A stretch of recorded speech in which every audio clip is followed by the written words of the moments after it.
Thank you so much for coming to my channel today. Of course, it's me, D Square. Looks like you have a few spare moments, and I appreciate you sharing them with me. I'm glad that you have come and are continuing our journey with the new Uncanny X-Men series. We continue on with Uncanny X-Men Series 3. As always, I'm going to start off with a short spoiler-free review, and then I'm going to break down the story and even include some of the art in the comic books, as you may know if you've watched my other videos. Now, I do absolutely encourage you to pick up these issues, whether it be at your local comic book store or through Comixology. I am not including every piece of artwork, of course.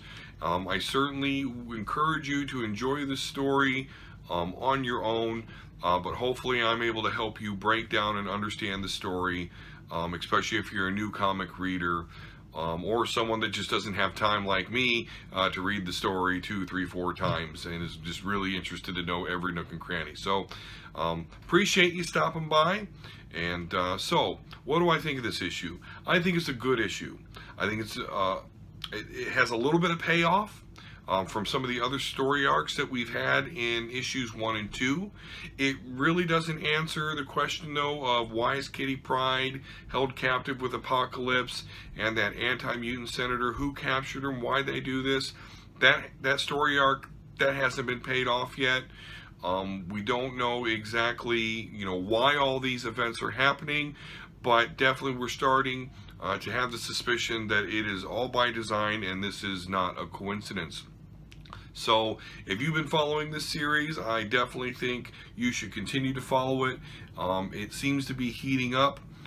Still throwing some crazy stuff at you, as you'll see at the end of this issue. Definitely a crazy event happens, one that kind of came out of nowhere even for me. And so I am certainly enjoying that, and I can't wait to see what is going to continue to happen. So here we go. I'll now break down Uncanny X-Men issue number 3. I hope you all enjoy. After a series of subtle, unexplained natural phenomena, dinosaurs attacked rural Kansas. A team of X-Men consisting of Jean Grey, North Star, Iceman, Bishop, and X-23 was dispensed to contain them. 1,100 miles away in Montana, similar to an incident at New York City Hall, millions of multiple men with new and different power sets have swarmed.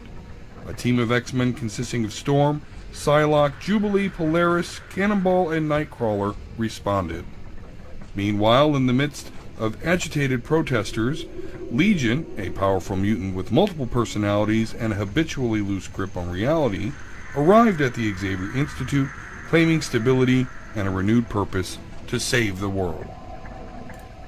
We start with Jean Grey, Iceman, Bishop, X-23, and North Star, and they are continuing to battle the dinosaurs that have appeared in Montana. They wrap up the battle as Bishop saves an anti-mutant protester from a charging T-Rex. Then he has an amusing exchange with the anti-mutant bigot. With their battle won and the situation contained, Jean Grey checks with Storm and her team, who are currently fighting Multiple Man in Kansas. They are being overwhelmed, so Storm informs Jean that her team could use some assistance. We then jump back to the Xavier Institute, where Legion is asking to gain entrance into the mansion. Armor is hesitant to agree to let Legion in, as she is aware of his power and instability. One of the anti-mutant protesters throws a rock and almost hits Legion. This angers Legion, so Armor allows him entrance, hoping to avoid him having some sort of confrontation with the anti-mutant protesters. After just a short while, Jean Grey and the rest of her team arrive and join the fight with Multiple Man. Jean has determined that none of the Multiple Men copies are the real Multiple Man. This simplifies things and makes X-23 very happy. The X-Men can now use deadly force without worrying about killing Jamie Madrox. Jean recalls that this exact fight scene was the one playing out in her head, as we saw in the beginning of the first issue. We go back to the mansion where Legion is talking to the X-students, and he learns that the X-Men are off dealing with a mental Jamie Madrox. This distresses Legion greatly, and he starts to get very upset, very aggressive with Pixie here, and I'm sure the Me Me Too movement sure would not approve of him being a jerk and aggressive like this right here. Jean Grey asks for the rest of the X-Men team to cover her and Psylocke while Jean boosts Psylocke's powers in order for her to penetrate the mind of the Multiple Man copies. She is not able to do it at first, but with Jean's help she is able to break through the confusion and shut the copies down. With the battle now over and the confusion coming to an end, Jean Grey is able to determine that the source of all this is directly beneath their location.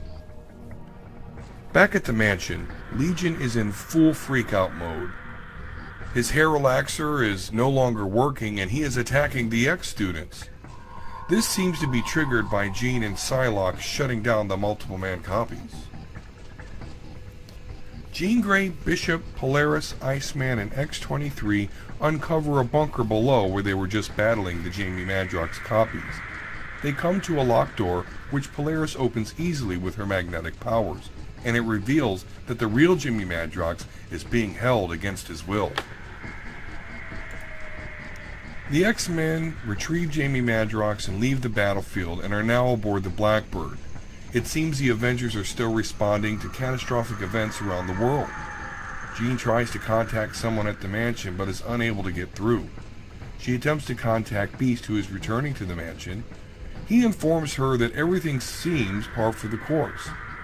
As he walks through the protesters to get to the mansion, Rockslide bursts through one of the mansion walls, which causes Beast to immediately change his assessment of the situation.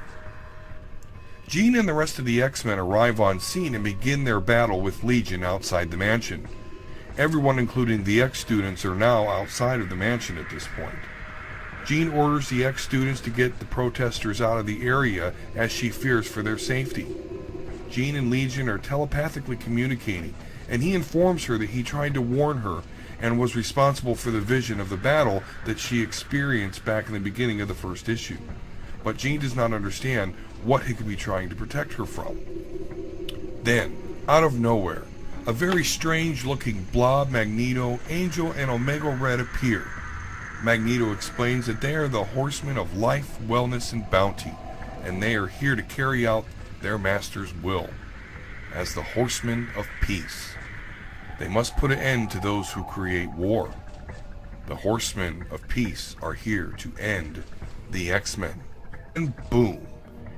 In Independence Day style fashion, the X-Mansion is destroyed for the third or fourth time, depending on your measure of destroyed, as it quite often gets wrecked, although parts of it do survive.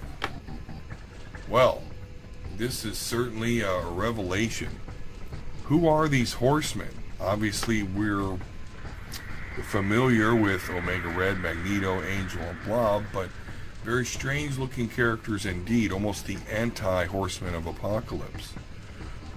They've explained that they want to stop war, but why do they have to destroy the X-Men? Does that mean the X-Men will cause wars until the end of time? Very, very strange.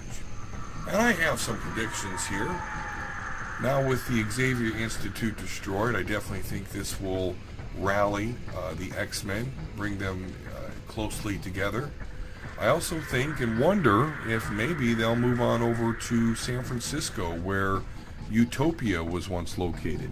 You may remember that location from the Astonishing X-Men story arc, as well as ones beyond that, when the X-Men had a schism where Wolverine and Cyclops kind of parted the X-Men. Of course, Wolverine started the Jean Grey School of Higher Learning, and Cyclops took his team, survival team, over to Utopia. And I wonder if that's where they're going to go now that the Xavier Mansion is destroyed. But very crazy elements happening here indeed. We still don't know what's going on with Apocalypse, Kitty Pryde, and that senator. We don't know why that they've been captured or even how they got captured. But obviously, we know now that Legion was creating an army of multiple men, all with his different personalities and powers, in hopes of creating an army that could counteract these new Horsemen of Life. So very strange indeed. So I hope you all join me on my next comic review and breakdown of Uncanny X-Men number 4. Should be dropping very soon, as well as we're hoping that the Avengers 4 trailer drops, and of course I will do a quick reaction video to that as well. So until next time, everybody, thank you very much, and have a great rest of your day, week, month, year, and life.